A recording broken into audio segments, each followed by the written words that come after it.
For customer retention, you need to continuously learn about customers and how the market dynamics are changing because it's never a constant. So you need to ensure that you have the right tools, right structure of data to understand the behaviors and continuously improve what you're doing. Welcome, friends, to The Growth Genius. My name is Kaushal Thakkar. I'm the founder of Infidigit and your host for the show. The topic for today is customer retention strategies. The Growth Genius we are meeting today is Ram Naikar, who's Director of Marketing at Myntra and has developed the loyalty program called Myntra Insider. Hey Ram, welcome to The Growth Genius. How are you doing? Hi Kaushal, thank you for having me here. I'm doing fantastic. Great. It's the first week of December. Has Bangalore started freezing already? Not really. Bangalore is just cool always. Nice. Ram, moving on to the topic about customer retention, you have been obsessed with customers since the last 2 decades. So, wanted to first understand that even in an economy like India, where we have such a large internet population, what is the reason that where we are seeing so much traction around customer retention since the past few years? Great question, Kaushal. I think Indian e-commerce has grown significantly as compared to any other country in the world. If you look at the mobile internet users back in 2016, it was about 150 million monthly users. Now that's gone up to about 700 million. That's a 4.5 times growth. But however, if you look at this in comparison with the e-commerce growth in India, e-commerce has grown like 7 to 10x as compared to the 4.5x of the internet growth.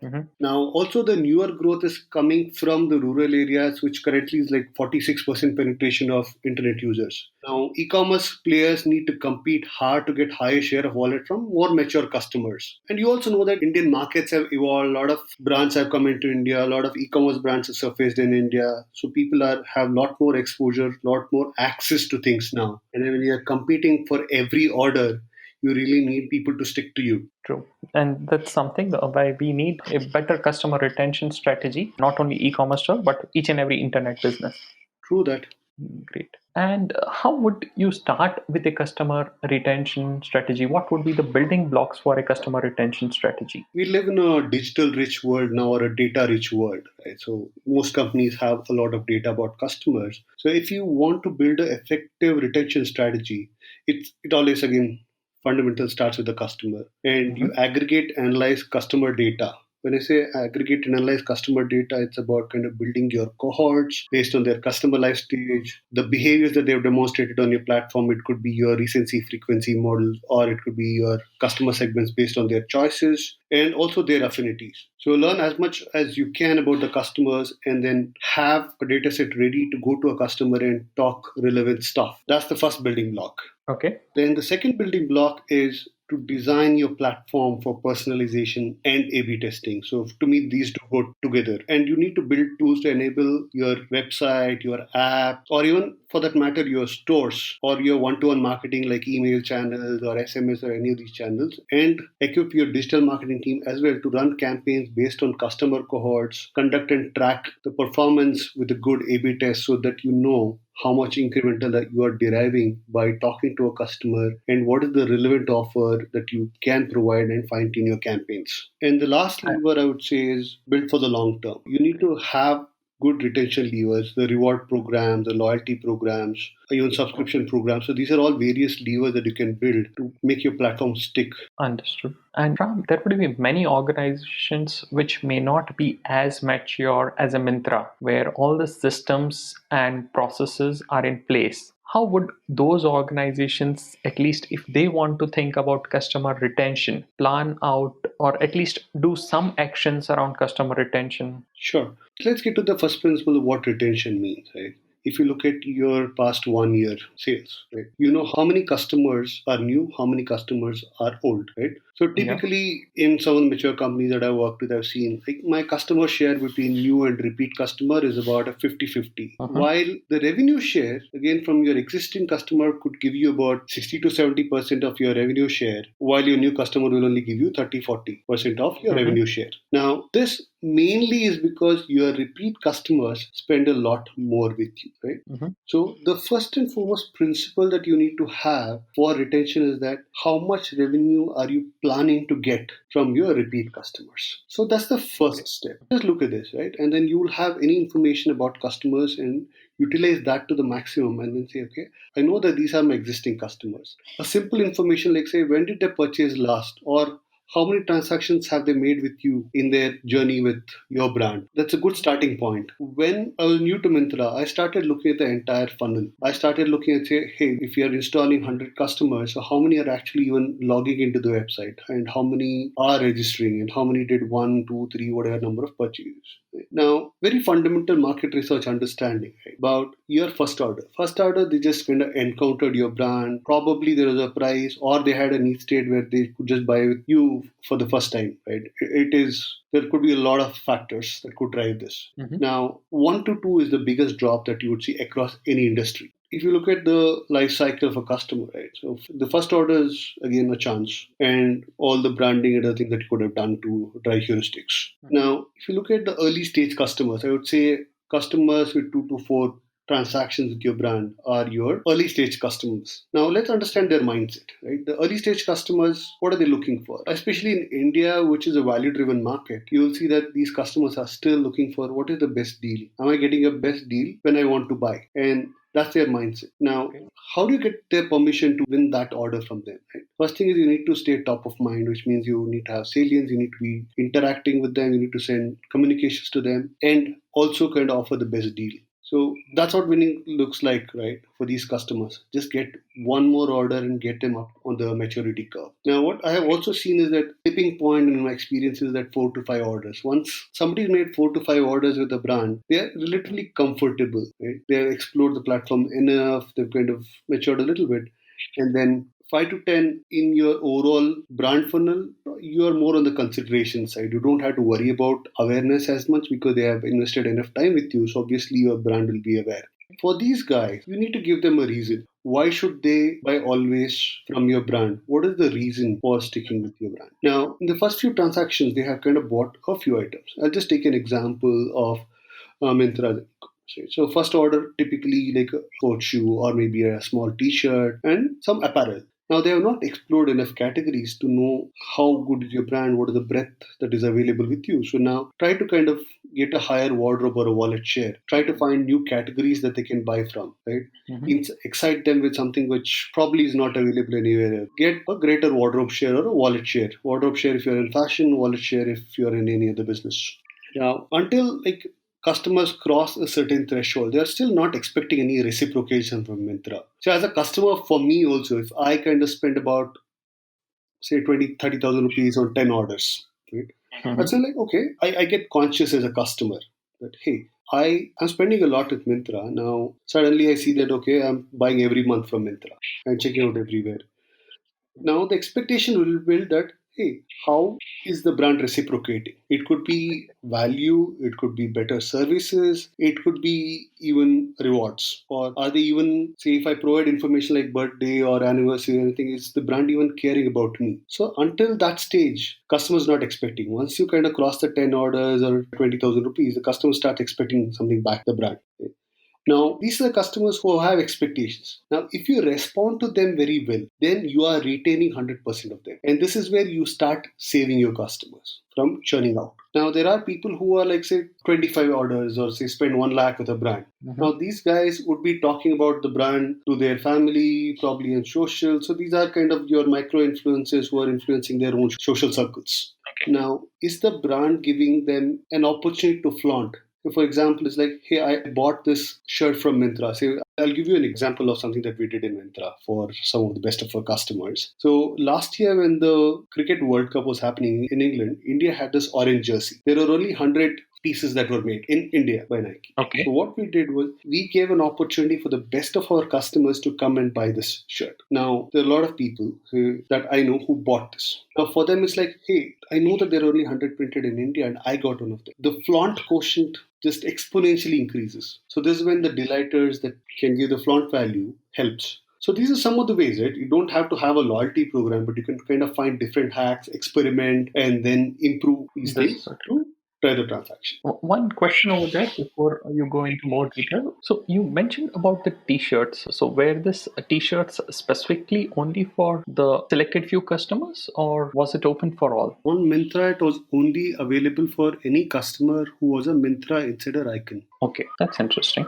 And Ram, now when we speak of this hacks, the usual challenge, the first order, in my experience, is not a big challenge for many of the organizations. They find a way to do that. But getting that second order to the fourth, fifth order, that's usually the challenge for many of the e-commerce companies. Any specific hacks around this as per your experience, which could be done to enhance the customer retention in those ranges of order? So first thing, right, it is important to understand, okay, when does the second order happen, right? Or when do people typically reorder? At least in Myntra, what I've seen is most of the people who reorder within 1 or 2 days of when the first delivery happens. The first delivery kind of breaks the ice because in the first order people are nervous. The second order is usually placed when the delivery happens in the next few days. Some of the hacks that you could do for once the first order happens, right? The delivery experience of the first order is very important. The next thing is what you provide as an incentive to make the second order. You really need to handhold the customer, right? And then it's about your one-to-one marketing communications. Your customer onboarding doesn't stop at, say, making one order. Your customer onboarding has to take the customer to the fifth transaction. So what will you kind of give to the second transaction? So again, in the second transaction also, as I said, customers are looking for the best deal. And then brand has to invest effort to stay top of mind. One hack is that you could provide coupons and vouchers for the second, third, and fourth purchases. Other hack is that you could, based on the first purchase that the customer has made, if it's a high value purchase, you could kind of give them a gift. I've seen some of the brands, so I kind of order sometimes from this brand called bavecoop.com where they have given me randomly a gift like a keychain or something, very small thing. It kind of made the brand top of mind for me. That's a good hack. Okay. Any specific success story that you would like to mention around customer retention, which you have witnessed? Sure. So let me talk about an instance where we do not have the loyalty program, right? But we still wanted to increase the share of existing users for our BAU and also for a sale event a few years back. So what we did was we used a very basic framework. Similar to our RFM, we created about 250 different micro segments based on 5 dimensions. RFM you will have to demystify. Yeah, RFM is basically recency, frequency, and monetary. So, which essentially is like, say, how recently your customer has bought with you, how frequently has he bought with you in the past, and how much value of spend the customer has made with you. This is one of the standard framework that most brands use. We extended further to various different kinds of behaviors. Mm-hmm. Now, one was looking at their engagement. When I say engagement in e-commerce, it's basically how often do you come to the platform? How recently have you visited the platform? How many product pages? How many categories have you explored with the platform in the last 90 days? Then we also looked at performance. When I say performance, again, how much have you spent and what kind of items have you bought? Have you bought non-discounted items, new season items, and things like that as performance? Then purchase intent is another interesting dimension that we added in. The purchase intent means how many products have you explored and how many of them have you bought. And whenever you come to the platform, right, if you come to the platform on, say, 15 days, how many days have you actually made a purchase? So this talks about your purchase intent. And there's another dimension that we used for discounts. So what is your discount affinity across which category? Do you actually seek discounted items, go looking for it, spend enough time on it? And these kind of dimensions. And then also satisfaction. Or satisfaction is basically how early did you make a decision? Did you kind of deliberate on buying an item? And was the item delivered in a quick time to you? All these things for the last 90 days. Right? Then we looked at, say, high, medium, low across all these dimensions and then started looking at, say, who are the customers who are likely to come back and make a purchase and who are not. Then for somebody who are on the medium and the low bucket, we kind of tried various coupon and other propositions so that we could get them back. And then we A/B tested. We ran campaigns on Facebook and we did a A/B testing as well. And this gave us a pretty good lift in terms of ROI that we had seen. So if our BAU campaigns for this cohort, for overall cohorts, were giving us a ROI of about 2, this was giving us about 3.5, which is about a 1.5 times increase. Nice. Now, also the framework that we developed also helped us in gaining higher share of existing users in one of the end of season sale events as well. And Ram, when you speak about this particular program, all the points that you mentioned, are this a part of the Myntra Insider, or was this a different program? This is not a program. This is just a retention hack that we used before Myntra Insider was launched. Great. So let's move then to the Myntra Insider part of the story. Could you tell us what was the objective of the Myntra Insider program? So the journey for Myntra Insider started back in 2016. We started looking at the full funnel of Myntra's app-only world at that point in time. So looked at, say, how many people had ever installed the Myntra app. Out of that, how many had actually registered with Myntra, and how many actually made a purchase and then made a repeat transaction, moved across the purchase maturity to 2, 3, 4 and multiple number of orders. Now, we also saw that the biggest drop was in the early part of the funnel where your registered users were dropping off. And also, when we saw some of these 2 to 4 and 5 to 10 as well, there was a significant year-over-year churn in users. Now, in most e-commerce, I would not say Myntra, most e-commerce, the trend is that if somebody is not kind of bought or visited you in the last 90 days, the customer is as good as gone and it's very expensive to get the customer back. We start off thinking is how do we make coming to Myntra a habit, which translated into how do we create stickiness for Myntra. So that became the problem statement for us. Mm-hmm. Now, the challenge was to come up with a program which made people come to Myntra and then subsequently purchase. So we explored both the options. We said, okay, should we have the loyalty program for somebody who's kind of demonstrated certain loyal behaviors, or should we open up the program for any registered user on Myntra? Now, as I mentioned earlier, the funnel, at least if you look at the leaky bucket analysis, there were drop-offs at the first end, and this is common to any app world. And we decided to open up the program for all registered users on Myntra. Okay. Now, the second question was, how do we get people back to Myntra for non-commerce fees? So that's when the incentivization of engagement came up. So we started incentivizing people for various things, right? Which, again, these are behaviors that the platform wanted to do. As Myntra, we want people to explore the platform. We could have gone the route and said, hey, come to Myntra every day and then we will reward you. But again, that would kind of not be the right kind of behavior if they just visit the platform and say, okay, let people explore Myntra. Right.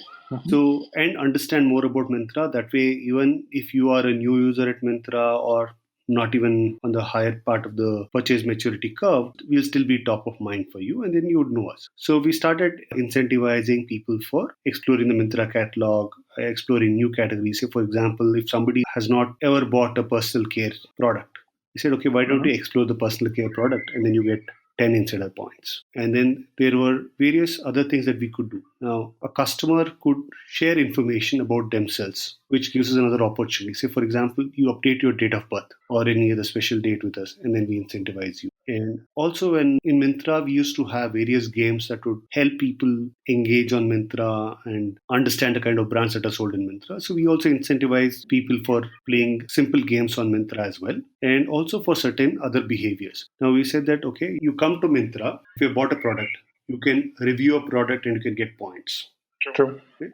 So these are various non-commerce behaviors we started incentivizing, and also incentivize the purchases with insider points. We also used another hack where we said that, okay, how do we show that you are at a different level or you are a mature customer, not a mature customer, and gamify this entire experience through 4 tiers of the program. Unlike any other loyalty program that I had encountered, so we experimented and decided that we will have a 90-day expiry period for your tier. For example, if you got to the second level of the program, you have 90 days to earn certain number of points.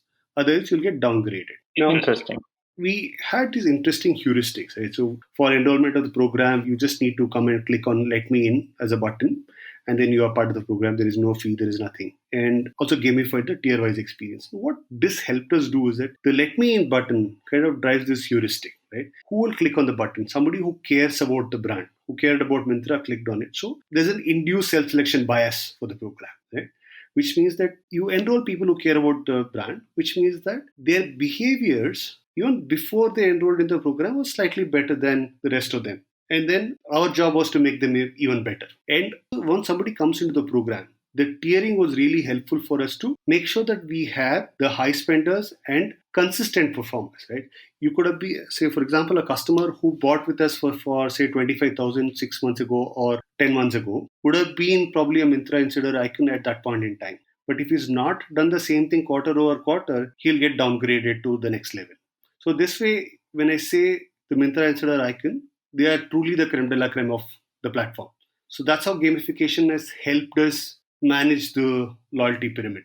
And Ram, the program has really grown well over the last few years. Any specific reasons that you think, over and above what you already specified, that should be the core reason behind this particular success of this program? The core reason is the proposition itself, right? So now we have made it very easy for people to enter the program and layered the benefits as they grow up the pyramid, and incentivize people to buy more on Myntra, and then the kind of vouchers that we have, the kind of privileges that we have on Myntra.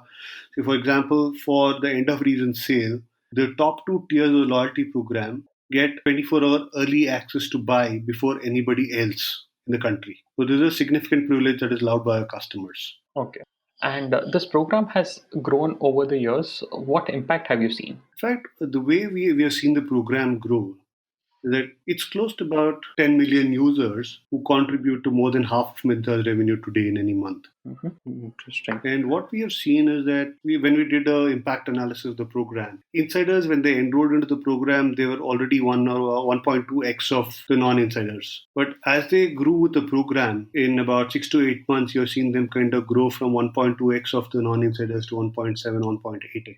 In terms of multiple metrics, in terms of their revenue per customer, in terms of the conversion, in terms of their repeat engagement on Myntra, which is your visit rate. That's really nice. Thanks, Ram, for sharing this. We learned a lot around the customer retention. I would move to a few other questions as we move towards the end of this particular show. So one specific question to you would be in terms of, let's say, if you could time travel at this specific minute, what suggestion would you give to your younger self at the start of your career? Simplify everything for the customer. So that's the only advice that I would kind of give if I would time travel and go back to tell Ram 3-4 years ago what should the program look like. Simplify it for the customer, because this is something that we learned over time, and we continuously simplified the program for the customer.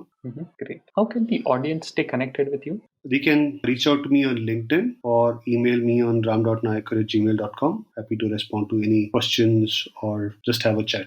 Great. And any parting thoughts that you would like to share with our audience? Sure. For customer retention, you need to continuously learn about customers and how the market dynamics are changing, because it's never a constant. So you need to ensure that you have the right tools, right structure of data to understand the behaviors and continuously improve what you're doing. The only solution is test, learn, test, learn, test, learn. That's it.